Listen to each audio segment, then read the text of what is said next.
ଭୋକ ହେଲାଣି ଭାଉଜ ଖାଇବା ମଗିଆ ଭାଉଜ ଟିକେ ଖାଇବାକୁ ଆଣିଲ ଭୋକ ହେଲାଣି ହଉ ଦଉଛି ଏଇ ନିଅ ଦି ଜଣ ଚକୁଳି ପିଠା ଖାଇଦିଅ।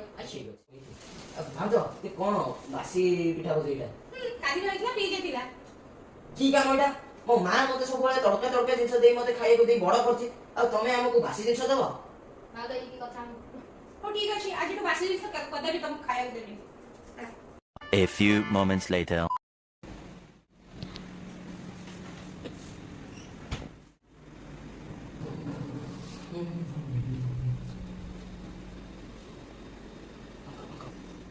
ଏକା ଏକା ମିଠା ଖାଉଛ ଆମକୁ ଦଉନ ରହିଯାଅ ଗୁଡୁ